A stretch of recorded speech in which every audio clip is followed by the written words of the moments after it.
Because so a lot of people are running their businesses and they're going through a self-imposed hell. And they're in a pit, Amen. and they're so addicted to the stories and the struggles. Yeah. Years will go by and they're like, I can't do this not one more year. Like you could do it they'll do it for another 5 years. Well, so you said, back in the day, I've known you since 2016. We met at the huge convention, and you said something interesting to me. You said, Keith, remember when all those people were talking about automate your business and all this stuff?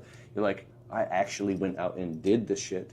So can you talk a little bit about your journey and how you said how you put your family first, and how do you, I know you can't say this in a few minutes, but the automation and growing and systematizing a service business to be able to become a head. Well, Keith, it's like we were talking about a little bit earlier here. It's like to have real control, you have to give up control. And I tell myself that every day. These little hippie beads that I wear with my kid's name on them, it goes to, I will not let my anger affect my vision. I will not let my impatience affect my vision. I will not let any other extenuating circumstance affect my vision, and I have to go there. These tools that I've picked up or what I've learned is like, when I got into the home service space, it was out of necessity. It was a low barrier of entry. I wasn't a very good employee. I wanted to do this shit on my own because I thought I could figure it out. And like, we did and we didn't. I mean, I knew very quickly into my home service business that I just wasn't that good at that. The dedication, the attention that it takes to like walk into a business every day where there are unsolvable problems.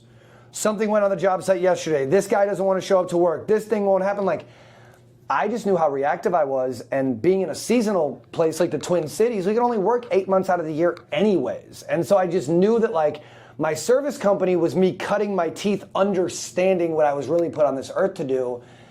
And I just like, I'm still figuring that out. But I think for me, in the automation or the setup, I just had a vision. I knew that it was not impossible for a home service business owner to be removed from that business. I saw people doing it, making 80 to 120 grand a year as a salary, building a business up to a point where like they gave up control of all the things that had to happen and they could just take a check, even in a seasonal business. I was watching these people buying franchises for $50,000, $100,000, and within 2 years, it's Tom and Julie, the absentee owner, they could be doing anything and they're making real money. Their kids go to a college. They're not in the business every day. And that's a decision we have to make. And so a decision I made after investing a lot of years in the home service space was like, this just isn't that hard.